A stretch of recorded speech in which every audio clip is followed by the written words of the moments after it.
Bom dia, amada igreja. Bom dia. Vamos estar fazendo uma oração? Oremos. Obrigado, Pai. Obrigado por essa manhã abençoada. Obrigado por nos trazer aqui para louvar o Teu nome, adorar a Ti, Senhor, porque o Senhor é digno de toda a honra e toda a glória, Pai. Abençoe nessa manhã, que a Tua palavra penetre no meu coração, nos nossos corações, e que o Senhor transforme a vida de cada um que está aqui. O Senhor nos ajude, Senhor, nessa caminhada. E é no nome de Jesus que oramos. Amém. Muito bem, vamos abrir a palavra de Deus no livro de Filipenses. Filipenses capítulo 4, versículo 4.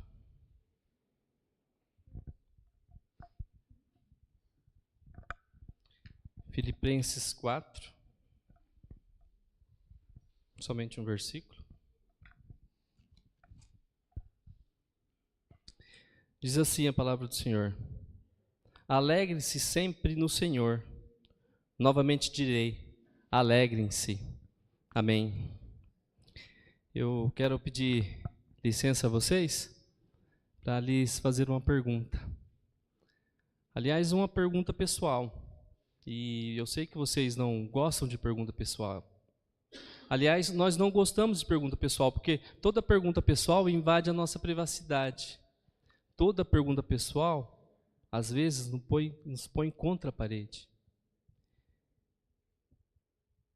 E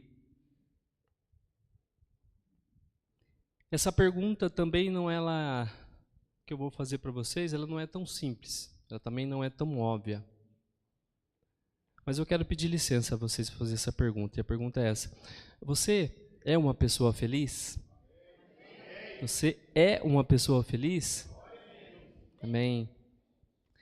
Eu tenho um amigo que foi fazer uma missão na África do Sul, e dentro dessa missão, uma mulher perguntou para a esposa desse missionário, ela perguntou assim: você é submissa ao seu marido? E eu gostei muito da resposta dela. Ela disse assim: eu posso lhe garantir que o meu marido me ama, mas se eu sou submissa a ele ou não, essa pergunta não deve ser feita a mim, e sim a ele. E eu gostei da resposta dela. Então vou mudar minha pergunta. O seu marido pode garantir que você é uma mulher feliz? A sua esposa pode garantir que você é um homem feliz? É provável que a essas alturas você já esteja criando algum mecanismo de defesa e dizendo assim: Valmir, você está me fazendo essas perguntas porque você não conhece a minha história. Porque se eu contar a minha história, até pedra chora, até você chora. Talvez você tenha argumento. Mas dá para ser feliz? Nós já saímos da pandemia, onde mais de 6 milhões de pessoas morreram. Aqui em Campinas teve um pico de dengue de mais de 86 mil casos. Na Rio Grande do Sul, nós tivemos mais de 2 milhões e 200 mil pessoas afetadas pelas enchentes. Um tempo de guerra, um tempo de crise, mas dá para ser feliz? Quando eu penso nisso, eu penso que Paulo escreveu essa carta, e me lembro também que ele não ficou no hotel 5 estrelas em Roma hospedado, não. Ele estava algemado, sendo acusado pelos seus irmãos, os judeus. E ele escreve dizendo: alegrai-vos sempre no Senhor. Outra vez digo, alegrai-vos. Ele nos ensina aqui 3 coisas. Primeiro, a alegria do cristão não é uma opção. A alegria do cristão não é um pedido, é uma ordem. Portanto, não ser uma pessoa feliz é um pecado. É um pecado de desobediência a uma ordem expressa de Deus. Isso porque o evangelho que nos alcançou é boa nova de grande alegria. O reino de Deus que está dentro de nós é alegria no Espírito Santo. O fruto do Espírito é alegria. E a ordem de Deus é alegrai-vos. E a alegria do Senhor é a nossa força. Quando Paulo diz alegrai-vos sempre, o que ele está querendo dizer? Que a alegria do cristão, além de imperativa, é também ultra circunstancial. Ou seja, não depende de circunstâncias. Ninguém que fica doente pelo fato de estar doente está feliz por isso. Ninguém que sofre um acidente, pelo fato de ter sofrido um acidente, está feliz por isso. Ninguém sepulta um ente querido pelo fato de estar sepultando um ente querido e diz, eu estou feliz por isso. Estar é circunstancial. Por isso a minha pergunta foi, você é uma pessoa feliz? Porque quando você está em Jesus, apesar das circunstâncias, você é uma pessoa feliz. Deixa eu ilustrar para vocês. Não sei se vocês conhecem a história do Dr. Spafford. Era um advogado. Ele morava na cidade de Chicago. E ele era um homem piedoso a Deus. Ele se converteu a Cristo. E um determinado período da sua vida, um determinado ano, aconteceu um grande incêndio em Chicago. E Dr. Spafford, ele perdeu boa parte da sua fortuna. Um tempo depois, ele recebe um golpe doloroso. O seu filho morre.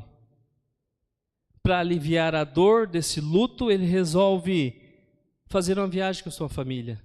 Ele tinha 4 filhas e um filho. Então, ele resolve fazer essa viagem para a Europa junto com a sua família.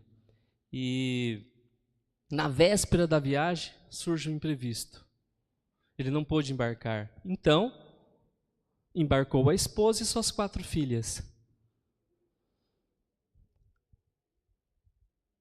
Quando chegou um determinado período dessa viagem, aconteceu um grande incêndio. O navio naufraga. E alguns dias depois, ele recebe um telegrama da sua esposa, dizendo assim, salva, porém só. Abalado pela dor, ele pega o primeiro navio para a Europa, para encontrar sua esposa. E ele pede para o comandante para mostrar para ele o local exato daquele acidente terrível, onde o mar matou as suas filhas, onde ele estava sofrendo muito. E quando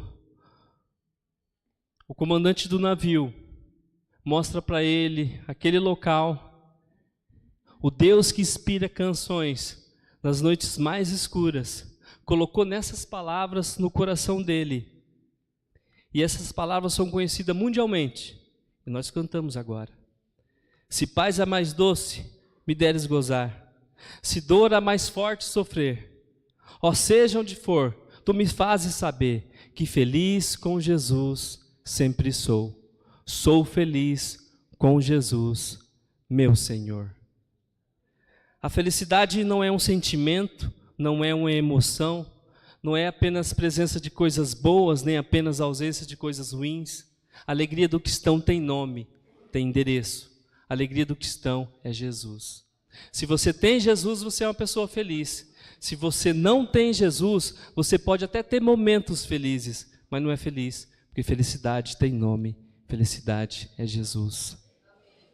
Mas eu não preciso ser nenhum entendedor da alma cristã ou psicólogo para perceber que há muitos cristãos que, embora sejam salvos pela graça, membros de uma congregação genuinamente cristã, que tem a certeza que seu nome está escrito no livro da vida, que aguarda a volta gloriosa do Senhor Jesus, que não estão desfrutando dessa alegria, que a Bíblia chama de indizível e cheia de glória.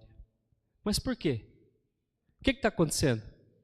Quem está saqueando a nossa alegria? Quem está roubando a nossa alegria? E eu penso que essa carta aos Filipenses, cujo tema central é alegria, vai mostrar para nós alguns ladrões que podem roubar nossa alegria. E esse domingo e no próximo, nós vamos ver alguns ladrões que podem roubar nossa alegria. Cada capítulo dessa carta aqui trata de um ladrão. E com sua Bíblia aberta comigo, eu gostaria que você me ajudasse a identificar esse ladrão. Primeiro ladrão da alegria, em Filipenses capítulo 1, versículo 12. Filipenses capítulo 1, versículo 12.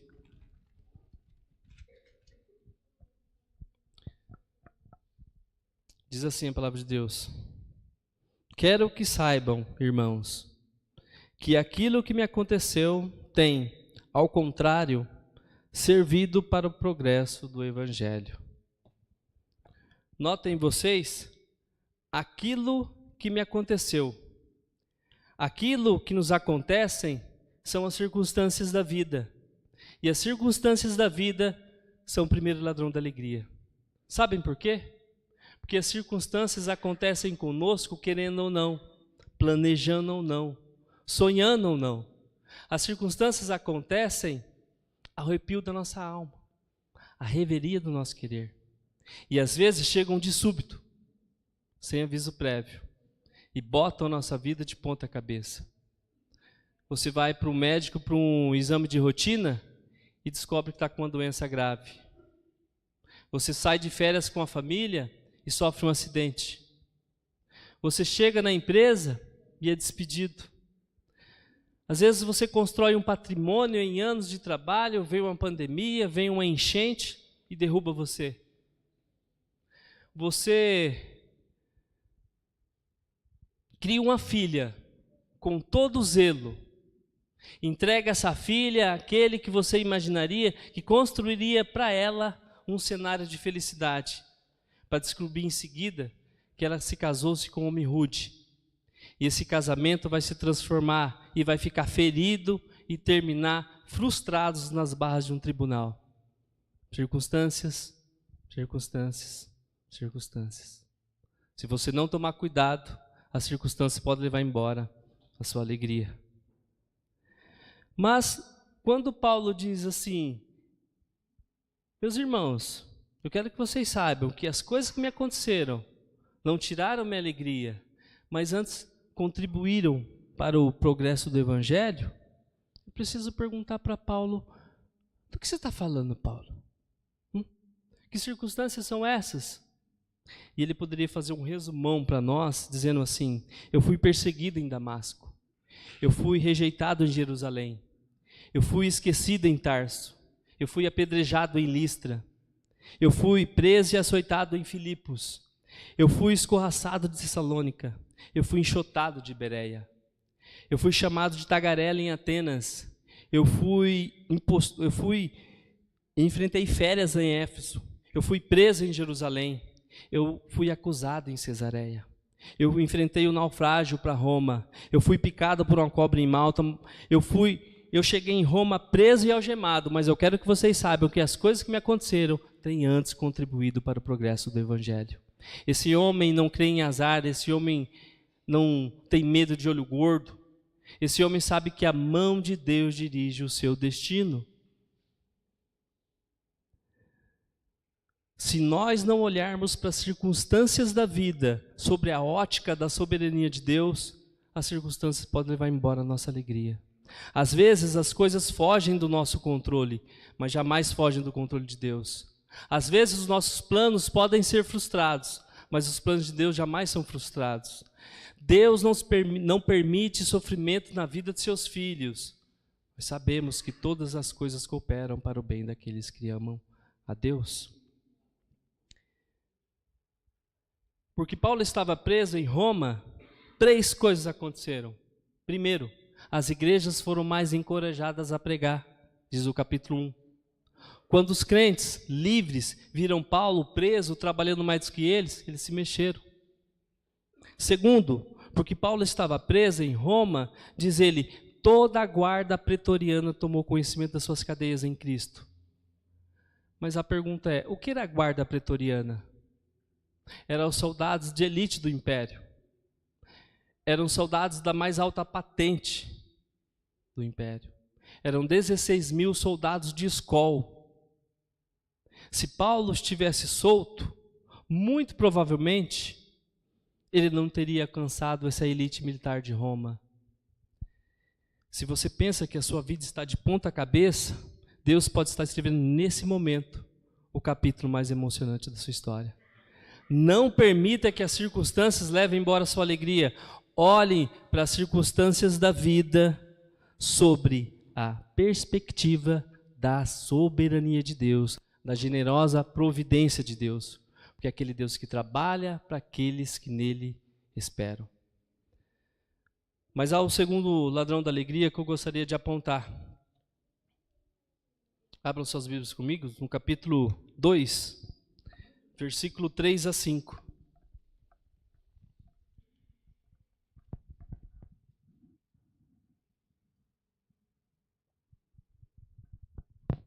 Capítulo 2, versículo 3 a 5.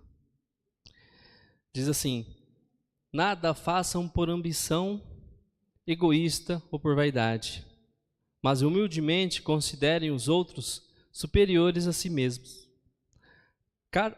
Cada um cuide, não somente dos seus interesses, mas também dos interesses dos outros.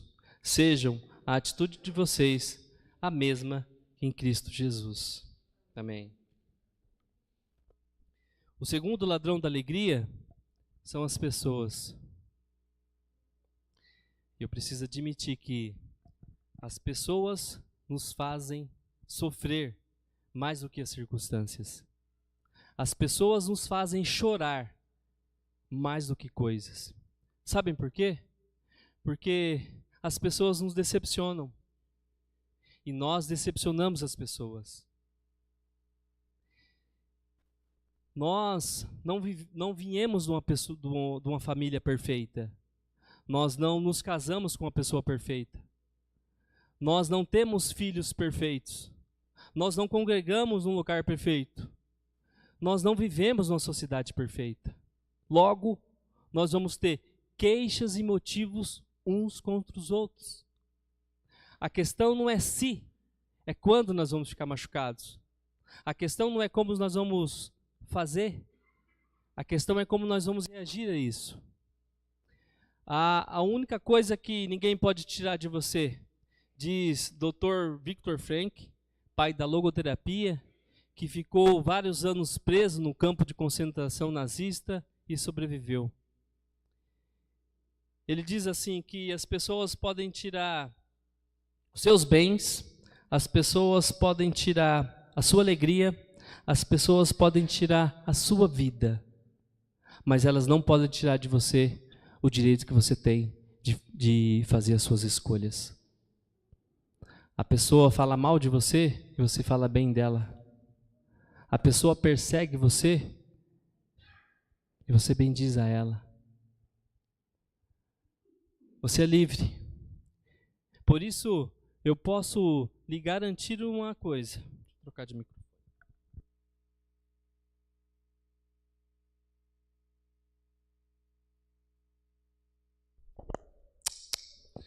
Por isso eu posso garantir uma coisa, irmãos. Não há vida saudável, não há igreja saudável, não há família saudável sem o exercício do perdão. Nós aprendemos perdão com Jesus. A Bíblia diz que quem não perdoa não pode orar. Quem não perdoa não pode trazer a sua oferta. Quem não perdoa não pode ser perdoado.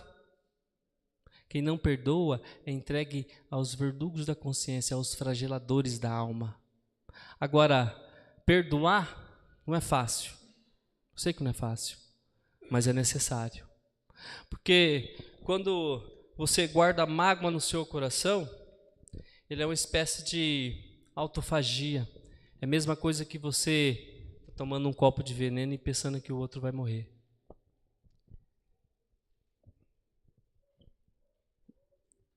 Imagine a cena.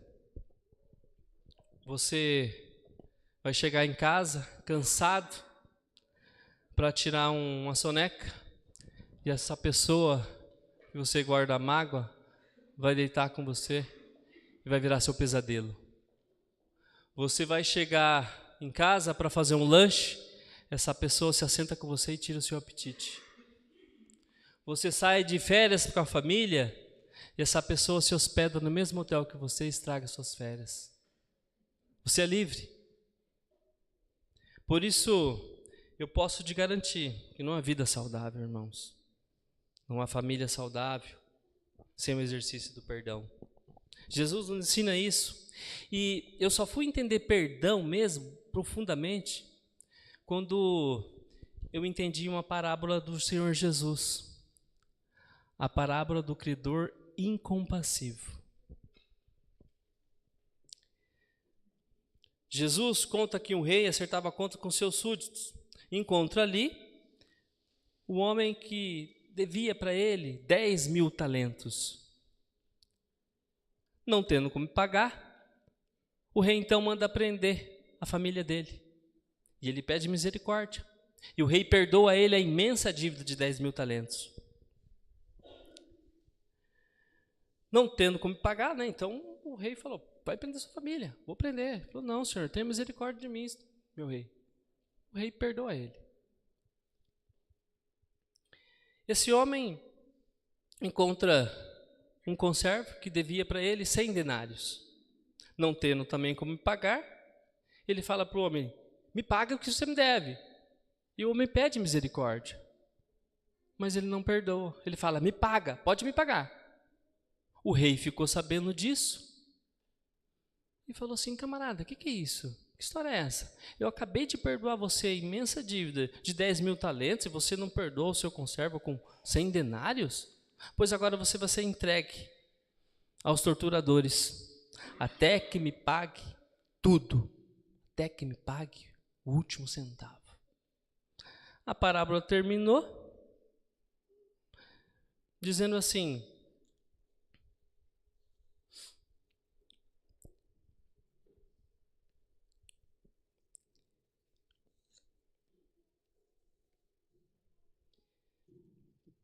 pegar aqui.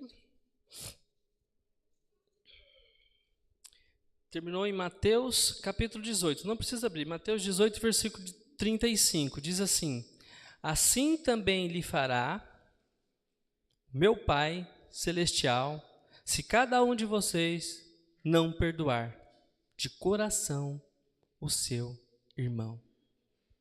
A parábola terminou e eu não entendi quase nada. Eu não tinha entendido quase nada, porque eu não sabia, na realidade, quanto valia 10.000 talentos. Eu também não sabia quanto valia 100 denários. Jesus aqui apenas não contou uma parábola, ele contou uma hipérbole. Ninguém no primeiro século poderia dever 10.000 talentos lá em Israel, ninguém. Mas o que são 10.000 talentos? 10.000 talentos são 350 mil quilos de ouro. Um talento só é 35 quilos. 10.000 talentos são 350 mil quilos de ouro. Só para vocês terem uma ideia, todos os impostos da nação, durante um ano, eram 800 talentos. 10.000 talentos eram todos os impostos da nação durante 13 anos. Naquela época, o salário de um trabalhador era 1 denário por dia. Para um homem juntando 1 denário por dia, para ele conseguir 150, ele conseguir a quantia de 150, perdão. Para um homem juntando 100 denários por dia, a juntar 10.000 talentos, ele teria que trabalhar 150 mil anos. Eu não estou conseguindo mudar, Murilo, próximo slide. Mas o que Jesus quer nos ensinar com isso? O que Jesus quer nos ensinar? Significa essa parábola e essa cifra tão exagerada. Por que Jesus está nos mostrando isso? Essa cifra tão estratosférica. Ele quer nos mostrar que Deus nos perdoa.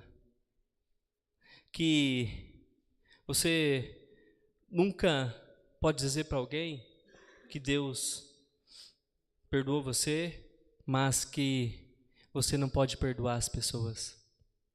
Isso que Deus quer mostrar. Agora, aquele homem, ele perdoado, ele encontra aquele servo que devia para ele 100 denários. Mas o que são 100 denários? São 100 dias de trabalho.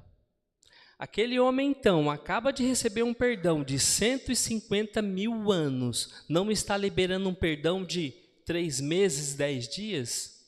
O que isso significa? Qual que é a proporção de 10 mil talentos para 100 denários? 10 mil talentos são 600 mil vezes mais do que 100 denários. Você nunca pode dizer para alguém, eu não perdoo você, fui muito humilhado, muito machucado, muito ferido. Sabe o que a Bíblia diz? Que Deus perdoa os nossos pecados e deles não mais se lembra. Mas aí você vai falar para mim assim, Valmir, perdoar até que eu perdoo, mas esquecer, eu não consigo não, eu não consigo esquecer. Então eu vou te fazer uma pergunta, você não consegue esquecer mesmo? Você não consegue? Se você não consegue esquecer mesmo, eu tenho uma boa notícia para lhe dar. Isso significa que você não tem amnésia. Quando a Bíblia diz que Deus perdoa e esquece, a Bíblia não está dizendo que Deus tem amnésia. Deus é onisciente, Ele sabe de tudo. Deus não se esquece. Mas então, o que a Bíblia quer dizer que Deus perdoa e esquece? Significa que Deus nunca mais lança no seu rosto um pecado que Ele já perdoou você. Deus nunca mais cobra uma dívida que Ele já perdoou você. Perdoar é lembrar sem sentir dor. Você não cobra mais a dívida. Você não joga mais no rosto da pessoa o que ela fez. A Bíblia diz que Deus perdoa os nossos pecados. Agora,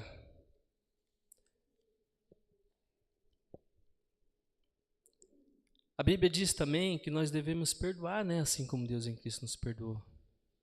Se você não tomar a decisão de perdoar, eu vou lhe dizer que essas pessoas vão roubar a sua alegria. E você vai viver preso numa masmorra emocional e você não vai ter paz. E uma pessoa, quando não tem paz, ela não consegue ter unidade com ninguém. Brota no seu coração essa raiz de amargura, e essa raiz de amargura tem 2 efeitos. Ela contamina e ela perturba. Perturba quem a tem e contamina as pessoas à volta. Se nós queremos ser unidade, preservar a unidade do Espírito, do vínculo da paz, nós precisamos resolver os nossos relacionamentos. E perdão é um exercício contínuo. Contínuo. Todo dia de zerar a conta. Todo dia. Às vezes nós machucamos as pessoas até sem saber, não é? Às vezes há ruído de comunicação, você fala uma coisa, a pessoa entende outra. Eu sei que isso não ocorre no casamento, mas nós precisamos constantemente zerar a conta para tirar essa foligem da nossa alma, tirar essa neblina do nosso caminho, para você ser feliz. Por isso, eu posso te garantir uma coisa: deixe a alegria de Deus brotar no seu coração. E para finalizarmos, nesta vida nós temos desilusões, nós temos tristezas, nós temos tentações. Mas há um Deus que pode fazer você feliz. Ele vai te dar força. Ele vai te ajudar a vencer. Você tem que segurar na mão de Cristo. Se você não tem mais força para prosseguir, mas Jesus, Ele é essa força. Ele venceu o mundo e também você vencerá. Não permita que as circunstâncias, nem as pessoas, levem embora a sua alegria. Descansa em Cristo. Fazendo assim você será muito feliz. Amém.